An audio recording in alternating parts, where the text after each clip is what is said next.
No vídeo de hoje eu vou falar sobre o caso da Andrea Yates, que é um caso bem surpreendente que chocou os Estados Unidos pela brutalidade dos fatos, sabe? E quem sou eu? Oi, eu sou a Lilia e esse é o Cadáver Frio.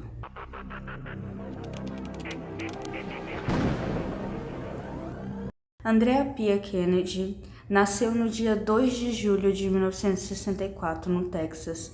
Ela veio de uma família grande. Ela era a caçula de 5 filhos em uma família católica conservadora. Então, desde jovem ela foi sempre uma pessoa bem reservada e considerada tímida, muito fechada na dela. Depois que ela terminou a escola, ela começou a focar nos estudos, ela se tornou enfermeira. Só que aí, em 1989, ela conheceu o futuro marido dela. Eles se conheceram porque eles moravam no mesmo condomínio e rapidamente eles iniciaram um relacionamento. E 4 anos depois que eles se casaram, em 1993, eles decidiram construir uma família bem numerosa, afinal, filhos é uma bênção de Deus. E foi aí que a Andrea largou a profissão dela para se dedicar totalmente a ser uma mãe de família, e o marido dela trabalhava na NASA. Então, não era pouca coisa, sabe? Eles eram pessoas religiosas meio que extremistas, sabe? E eles decidiram, do nada, ir morar em um trailer com seus 4 filhos. Eram todos meninos.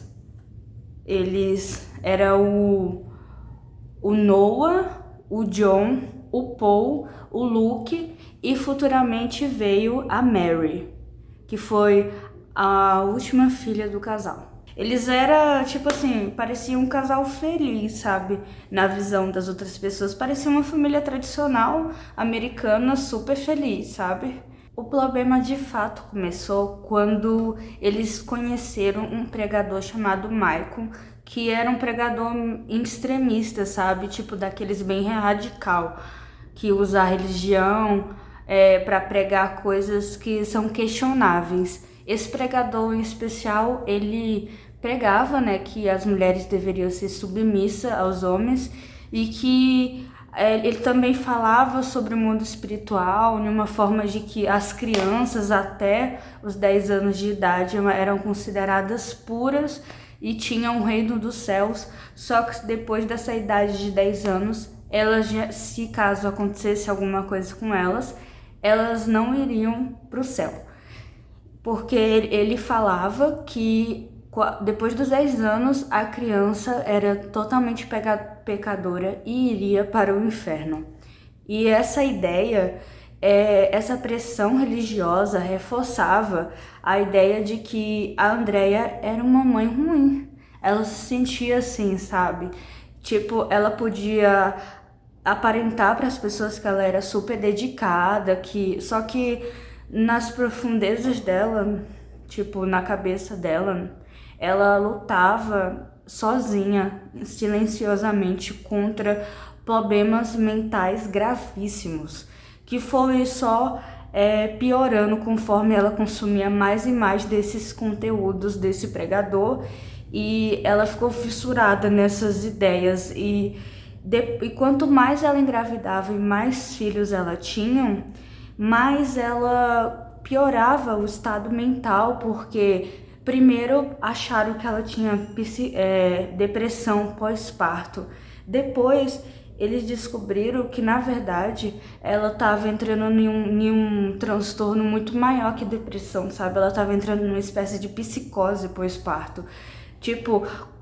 Levando ela a acreditar em delírios, sabe? Como se, eu preciso tirar os meus filhos da terra, porque senão eles estão condenados ao inferno. Anos mais tarde, eles descobriram que a Andrea tinha uma predisposição genética, afinal a sua mãe também tinha transtornos mentais. Andrea teve diversos surtos psicóticos e ela tentou até tirar a própria vida dela em vários episódios, e isso acabou acarretando na internação dela. Eles chegaram a internar ela e ela foi diagnosticada com um transtorno bipolar e psicose pós-parto. E os médicos chegaram a prescrever medicamentos para ela tomar, que só era um medicamento específico chamado Haldol, que é um antipsicótico que estabilizou temporariamente os quadros dela de surtos. Só que, de repente, o médico autorizou a ela parar com uma medicação. Sei lá por qual motivo ele decidiu que isso era uma boa ideia. Isso fez piorar drasticamente a situação no quadro clínico dela. Mesmo diante desses sinais alarmantes, Andrea e Rush decidem ter mais um filho. E, como eu expliquei, a cada nova gravidez o estado mental dela piorava. Só que eles tinham fé e acreditavam que, a família iria fazer ela superar todos esses problemas que ela tinha mentais. Só que não foi bem assim o que aconteceu. Em 1997, eles estavam morando em um trailer minúsculo, porque eles, era uma ideia totalmente cabulosa, sabe? Eles estavam estacionados próximo à casa dos sogros, isso tudo com 3 crianças, e eles acreditavam que a simplicidade extrema e o desapego dos bens materiais iriam fazer com que eles tivessem o caminho da salvação divina. E aí, só que dessa forma, a Andrea começou a passar a viver totalmente isolada não tinha nenhum tipo de distração, sabe? Pra ela não enlouquecer, digamos assim. E ele saía para trabalhar e deixava ela cuidando das crianças, ela com 3 crianças num espaço minúsculo, gritaria e tal, as crianças fazendo birra e tudo mais, e ela sozinha lá naquele lugar. E ela começou a piorar mais ainda. 2 anos depois, em 1999, eles se mudaram para uma casa mesmo de verdade, saíram daquele trailer. Só que o impacto já tinha ocorrido no psicológico da Andrea. E aí, na manhã do dia 20 de junho de 2001, era uma quarta-feira, Andrea acordou cedo, né, como era de costume. E aí, ela passou um tempo cuidando dos seus filhos. Ela estava vivendo numa casa grande, num bairro bom, uma casa de 2 andares, no Texas, com o seu marido. E aí, ele saiu para trabalhar, né, como era de costume também. O que se questiona sobre todo esse caso é que, ele tinha plena noção do que estava acontecendo com a cabeça dela. Ele sabia das internações, até porque ele estava presente nos momentos ruins. E mesmo assim, ele considerou uma boa ideia deixar ela sozinha, sem nenhum acompanhamento. Só que ela não aparentava estar, num surto. Ela estava agindo de forma normal na cabeça dele. E naquele dia, estava combinado da mãe dele, a sogra dela, ir lá na casa deles fazer uma visita, né? Só que aí, o que aconteceu é que foi meio que planejado na cabeça dela, sabe? Ela acordou cedo e tal, como era de costume, e aí ela esperou o marido sair para finalmente fazer algo horrível. Os relatos falam que naquela manhã a Andrea parecia totalmente diferente, como se ela tivesse desconectada, distante da realidade, sabe? Ela havia começado a acreditar naquele papo, né, de que os filhos dela iriam pro inferno. E aí ela cometeu algo gravíssimo, ela planejou tirar a vida dos próprios filhos. Eram 5 filhos que ela tinha, né, e a mais caçula tinha 6 meses de idade. E aí a ideia dela foi toda alimentada por esses delírios religiosos.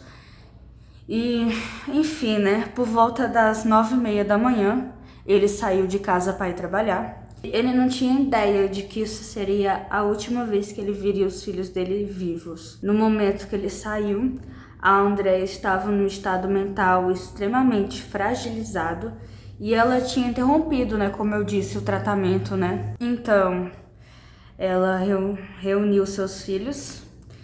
Ela começou com o mais velho, né? Ela foi pegando um por um. O mais velho tinha 7 anos, então ele estava mais próximo da idade que levaria ele para o inferno, né? Na cabeça dela.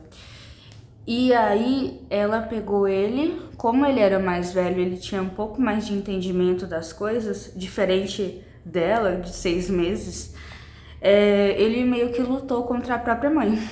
Sabe, ele tentou escapar, tanto que no ML lá dos Estados Unidos falou que o corpo dele tinha marcas, como se ele tivesse lutado para salvar a própria vida, lutado contra a própria mãe, que deveria ser a pessoa que nunca faria nenhum mal para ele. Ela tinha enchido uma banheira, né, e aí ela pegou o filho dela, né, e aí ele acabou sofrendo um afogamento, né, e tal.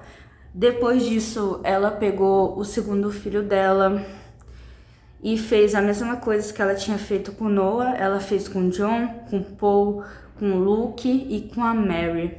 Depois que ela afogou todos eles, um por um, ela tinha cumprido sua missão. Ela sentiu meio que, nossa, eu salvei meus filhos do inferno. E aí, por volta das 10h37 da manhã, ela ligou para a emergência e, de forma calma e sem demonstrar emoção nenhuma, ela falou: eu matei meus filhos, eles estão mortos. E imediatamente eles ligaram para a polícia e a polícia foi até a casa deles. E aí chegou, tipo, logo em seguida que ela ligou para a emergência, ela ligou pro marido dela também. E ela falou algo meio diferente. Ela falou que as crianças estavam machucadas, e aí ele perguntou qual delas. E aí ela falou todas elas. E aí o marido não sabia o que tinha acontecido de fato. E ele saiu rapidamente do serviço. E quando ele chegou lá na casa dele, tinha várias viaturas de polícia. E ele ficou sem entender nada do que estava acontecendo. Até que explicaram que a mulher dele, a esposa dele, tinha tirado a vida dos filhos deles. Entendeu? Olha o choque pro cara, né? Tinha essa discussão na sociedade, o que as pessoas deveriam pensar sobre ela, sabe? Ela é um monstro por ter feito isso com os próprios filhos, ou ela é uma mulher destruída pela saúde mental, que foi negligenciada e piorou conforme o tempo. E foi verdadeiro um circo, tipo, de sensacionalismo, que esse caso é bem questionável, né? Então, tipo, a mídia caiu com força em cima disso. E no julgamento, a defesa alegou insanidade, mas a acusação falou que ela sabia o que ela estava fazendo, que foi planejado.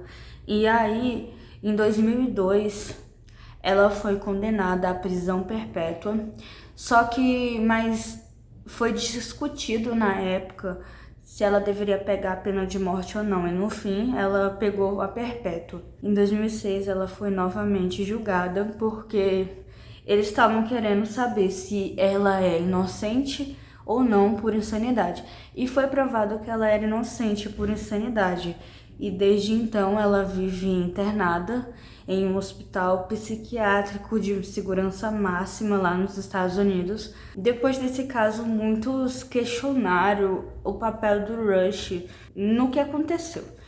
E basicamente, tipo assim, eles sabiam o que estava acontecendo com ela e tal, e as pessoas começaram a acusar ele, tipo assim, de negligência sobre o que estava acontecendo. Mas ele se defendeu dizendo que ele acreditava nos médicos, tipo, o médico suspendeu a medicação dela, então ele falou, nossa, ela deve estar melhorando, sabe?